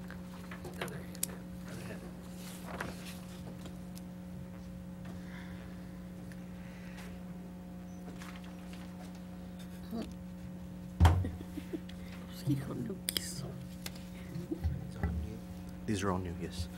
Good afternoon, Mayor and Council. So, a while back when we were talking, I think, I don't remember which exact council meeting it was, but you were talking about permit fees and fire department inspections and our fire department, our prevention side. And so I got with Rudy, we were working on fees, and he mentioned that he was gonna be proposing some fees. So I took the liberty to bring to you some options on fees for the fire department. We currently do not charge any fees for anything that we do. It's just been like that since as long as I've been here and as long as the chief's been here. So I did some research. I looked at some of the other fire departments, and we're probably one of the only fire departments that doesn't charge a fee for any kind of inspections or different types of functions that they do. I went ahead and looked at the fire code. In the fire code, there are two different types of permits that we have. We have an operational permit and a construction permit. Those are all outlined in the International Fire Code, which is what we are currently under. So I took a look at that, and I looked at what we are already doing. These fees that are here are new fees, but these are inspections that we are already doing. It's stuff that we do every day. I wish I could sit up here and tell you that these fees are going to probably solve all of your budget problems and they're going to make up all the money, but unfortunately it's not. But it's going to help a little bit. It's a start. It's a start. There are other. We could go into more detail on other types of fees that the fire department can start charging, but I didn't want to shock. This is going to be shock enough to, and I can tell you, I can probably tell you the areas that it's going to hurt the most, or the people that are going to be shocked the most are going to be your daycare centers. They're not used to having this extra fee, so that. But we'll get into that here in a little bit. So an operational permit, operational permits are pretty much every thing that would require a certificate of occupancy. Currently, we issue a permit through a certificate of occupancy, but it's actually an operational permit that's laid out in the fire code. So I do the inspections currently along with the other inspectors from the inspections office, and it's all on one permit. But CO. Yeah, it's all under the CO. But doing this would separate it. So you would have a certificate of occupancy and then a fire department operations permit. That's how the code is outlined. But because of manpower constraints and because of administrative constraints, we've never been able to separate that. So we're going to shoot to try to move over to where we can start offering those operational permits. So everything that's outlined in the certificate of occupancy requirements is mirrored in the fire code as well. So you'll have your amusement centers, your assemblies, your bars, your restaurants. They all have a different section in the fire code that they would have to follow. These fees are all pretty much comparable with Kingsville, Laredo, McAllen, Corpus Christi. I took a look at all of them. They all kind of vary. Some of them are a little bit more, a little bit less. So I just kind of took the middle road. I also looked at the state. The state does offer or does require some permit fees, and these are right at pretty much where the state's at as well. Burn permits is an operational permit also. We don't process too many of those a year. I think maybe this year, what, Chief, maybe 2, 3? Yeah, very few of them, but we don't offer a permit fee or an open burning fee. Everybody else offers about a $750 fee. We're kind of go on the lower end of the $250 fee. What exactly is that? So that is maybe there are specific requirements in the fire code that they have to meet. It's not your guy that's going to barbecue. That's completely, there's no fees or anything like that. There's no inspections or anything that goes with that. This is like a guy who's clearing land, like a developer who's going to clear an area of land. Like the latest one that we've had was out on Easterling, Easterling and Duval, is it? I think it is. Okay, so on that corner, they're doing some development out there. The guy's clearing up brush, and he's going to burn the brush. There's an inspection that's associated with it. Myself or the chief go out there. We do a site inspection. They're required to turn in a burn permit or burn plan, and then we either approve or deny the permit. So that's where those permits would come through. Foster home or group home inspections, we do have a number of foster homes and group homes in town. We do those inspections currently. We don't charge for those inspections. $75 is the going rate that most the cities and private companies charge for those inspections. Your foster homes are usually like somebody who's maybe adopting or we get a lot of CPS cases that come through there. Maybe they're not necessarily adopting, but they're like a temporary home for the kid. They're required to have an inspection from us as well as the health department. I don't know what the health department's charging though. Then you move on to construction permits. These are your new facilities that are being built or facilities that are being modified. There are specific requirements in the code that tell you when something's being modified, whether it triggers an inspection or doesn't need an inspection, or not an inspection, but a permit. The permit is what triggers the inspection. So we're already currently doing these inspections. Somebody builds a new building, we go out there, we look at it, and if it's got a sprinkler system, we look at the sprinkler system. That requires a number of inspections, as well as the standpipes, fire alarm systems, and extinguishing systems. So these are all new fees that would be attached. The subcontractors that do these fire protection systems, they're a lot of them, when they come from like San Antonio area or Austin area, they're in shock because we don't charge anything. Like, there's no fee. They're ready to pay, and we don't take the fee. So I don't think those people are going to be very shocked by it or anything. It's going to be more of your daycare centers and things like that. There are some inspections that aren't necessarily a full out inspection. It's more of a come take a look and make sure that it's not leaking anywhere. That kind of, those are what we call visual inspections, and those are primarily on your suppression systems and monitoring systems, or like a firewall. Those inspections, because they take less time and it's just a quick, lot faster inspection than a full out fire inspection. Those are a little bit cheaper, and those are at $50. Then at the very bottom, I have what's called a miscellaneous fee. I don't know I don't know what the proper term would be to describe that, but so we offer training for, like, a Boy Scout troop that wants to come and learn how to use a fire extinguisher, or that wants to learn how to do a fire drill or something. We do that training, and that's perfectly great. I don't want to charge for stuff like that, but there's been times in the past where maybe a big company or corporation has seen that, hey man, I'm paying this company to do a fire extinguisher class, but I can go over here and they'll get it for free. And so now my guys are having to do a fire extinguisher class for 200 employees or 150 employees, and it's a fee that one of our local businesses could be making money off of and putting back, generating revenue for the city. But so I don't necessarily want to turn them away, but I also don't necessarily want to get in the business of doing that type of training. So I put on their for-profit organization training fee, because there are companies that or not companies, but organizations that we do training for that I don't feel we should charge, but that's completely up to you guys.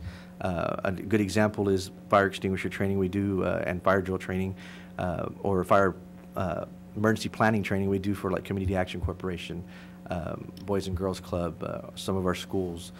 We go in there, we'll teach their staff how to evacuate buildings, and we consult with them and help them work on their local plans on how to get their people out in case of an emergency. And if you guys want to include them in on that, that's up to you guys, but I didn't include them on this plan. So do you have any questions? Probably the number one question is you're going to want to know how much money are we going to make, right? No. I actually like operational permit, and then, okay, so for, say, a new construction, you'd go in and charge $100 and then per floor, plus the $100 on the sprinklers or fire alarm, like, because when you're... So for a construction permit or an operation permit...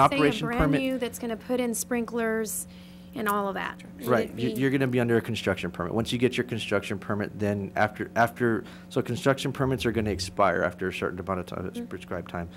Once those expire, then they come back in and get an operations permit. That's when they would get another fee. So it would be 200? No, it would just be the construction permit, and then afterwards, whoever occupies the building would get the operational permit. So a lot of times your contractor is gonna be paying for your construction permit, so that's gonna be one fee you're gonna get in, but Owner. Yeah, once the Tenant. tenant comes in, and that's who's gonna get the operational permit. So the tenant's not gonna get two fees, they're gonna get Let's just, say it's the same person. then, yeah, they would So get the then 2 it's fees. 200. Yes. So can you kind of give me the definition for operational versus occupational, occupancy? It's or the exact same thing. Operations and You're going to issue it, you're going to charge for an operational and then for a CO as correct. well? That's how it's done in most cities. There's two different. Okay. The fire department has an operations permit, Okay. and then you have your city certificate of Uh-huh. occupancy. So what are we've the always differences? combined them Uh-huh. because there's really not a difference. We've always combined them. There's been one fee, which triggers the inspections from all the other inspectors. So we have the option in the fire code to offer a operations permit for the fire department if we so choose. Because you guys go out. Because it's a separate inspection. So basically, it's a way to generate funds What are to you put back looking into for in prevention. the operational? Wait, I'm sorry, say that again? In the operational permit, when you go out to do? When I go do an operations permit, I have a checklist that I use. So depending on the type of occupancy, so for instance, an assembly, like a bar, is going to have different requirements than what a daycare center is going to have, or maybe just a general like lawyer's office or something like that. They'll have different requirements that I look for. So you're going through that checklist and you say, Correct. okay. Because I came here and had to check all these things. I've Pass. charged you an operational permit. Then you issue the permit. CO.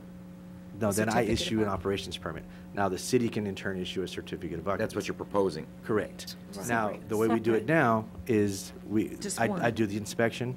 I'd let inspections know that I've done my inspection, they've met code, and then they issue a certificate of So occupancy. code issues the certificate of occupancy. Correct. Correct, not the fire Not- department. Not the fire department. This would be the fire department issuing a permit. Okay. Because when you have to submit for certain licenses, they expect two. And I've always had that problem where I submit one. I'm like, we only have one. We get that a lot. Yeah. We get that a lot. So these inspections, the operations permits, what we're gonna be doing is just basically your licensed facilities. Those are the only ones that we really go out annually and do inspections on. So your daycare centers, your nursing homes, your hospitals, and your dialysis centers, those are the people that this is gonna impact. They're the ones that are gonna be seeing this fees. So tell me about occupancy. It says your operational permit description is for all new occupancies, any occupancy being modified. Can you elaborate on that? If they modify more than 51% of their building, then it triggers a permit requirement. So they would need to submit construction permits, and then that would trigger the inspections. So not the type of business. For example, someone operated a different type. They're going to rent a building. Okay. They, in the past, that building was used for something other than the purpose that they will be using it for. If it's a That new, doesn't if it's a trigger. new occupant, it would require an inspection. Even if it was the same type of business, it's just still a new occupant. So it's a And- new occupancy. So that falls under operational? Correct. Once you no longer, you cease your operation, you cease your business, your operational permit doesn't, it's not transferable. It goes away with you. So the next person would have to get an operations permit as well. Even if it's the same type of business, they're still going to require to be get a permit. And your application process, is there an application process that triggers that operational permit? We don't have that yet. This is all new. Well, okay. So will you have those definitions in place Most definitely. Because there, as you can see, there's some confusion there. You know, it was a restaurant. I'm operating a restaurant. Why do I? Why do I got to get a new permit? Yeah, and that's why I'm asking the question. Yep, we'll get that figured out. Yeah, no. And you know where I'm going with that. Yes, ma'am. There's a recent. I do. Thank you. So these are just options. You don't. I mean, it's up to you guys if you want to, you know, add these fees or not add the fees. It makes no difference to me. I'm still going to do the inspections. I'm still out there. I've, you know, for the last 10 years, we've never required any fees or anything. So. Do you know how much revenue we would I generate? don't. I was talking with the. I got numbers from inspections. They're averaging about 30 new businesses a year. So 30 times whatever, you know, the operations permits. My licensed facilities, I probably have maybe about 15 to 20. And they're required every 3 months, correct? No, they're required every year. Every year. And my foster homes are required, if it's a continued foster home, so I have some foster homes that are, the kids come and go, but they keep their license. Those are every 2 years. There are some foster homes that are just, they're not necessarily, they fit that category of foster home, but they're adopting, and so it's just that one time that they won't have to get another one ever again, unless they re-adopt or do something like that. Your nursing homes aren't 3 months? No, nursing homes are annually. Okay, any questions, council? No? Okay. Thank you, Patrick, very much. Thank you for taking the Great initiative. idea. That's good revenue for the department that we haven't looked at. Good job. Thank you. We have to start somewhere. Okay. Any others? No, Miss Diana? No, ma'am. Okay.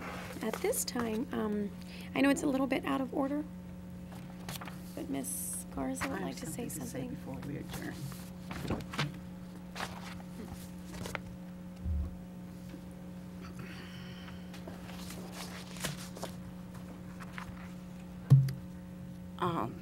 I had to write it down, some of it anyway. But with much regret, I'm here to inform the council, Diana, my supporters, that I am resigning from the council effective immediately. I feel that I have gone through enough and I cannot go through another election in November. I don't want to burden my family again in what they've gone through the last 4 months.